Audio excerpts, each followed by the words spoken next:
Okay, how do I wrap this book up nicely? I know. Let's make a vague Dark Tower reference and say the president was an alien the whole time.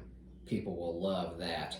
Oh, it's me, Mickey Mouse! What are you doing here, Mickey? Expanding my empire! Oh! What do you mean? Disney is buying the rights to all of your works!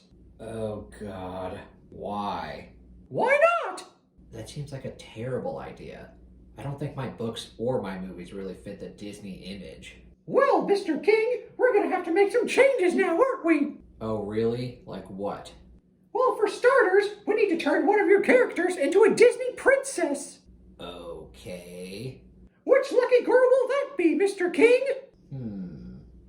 I guess you could consider Carrie White a princess. Carrie White, you say?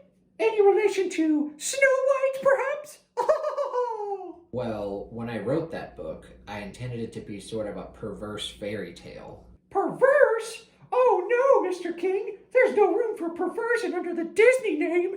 Isn't there a penis on the poster of The Little Mermaid? Penis? Heavens, no! Anyway, as for Carrie White... Tell me more about her, Mr. King. She's sort of like Cinderella in a way. Oh yes, Cinderella, a classic Disney princess. Yeah, I mean, she has no friends, she gets bullied at school, her mom is abusive. Oh boy, when does the fairy godmother show up and help her? There is no fairy godmother. What? What do you mean, no fairy godmother? Yeah, she has to solve her problems on her own. But she's a girl! How does she do that without someone else's help? I'll tell you. As it turns out, she gets asked out to the prom by the hottest guy in school. I knew it! It was the power of love that prevailed after all. All she needed was a man in her life, and all of her problems would magically go away. Not exactly. What do you mean, Mr. King? She does live happily ever after, right? Right? Turns out this guy is in cahoots with the other popular kids in school. Their plan is to rig the election and make her prom queen. Why would they do that, Mr. King? So they can dump a bucket of pig's blood on her, ruining the dress she made and humiliating her in front of everyone. Pig's blood?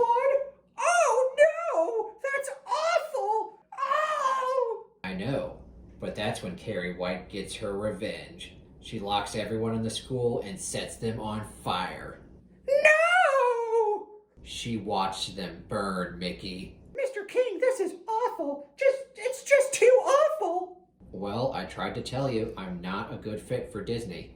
Maybe you're right, Mr. King. Maybe Disney shouldn't buy your works after all. You should focus more on coming up with new and fresh ideas.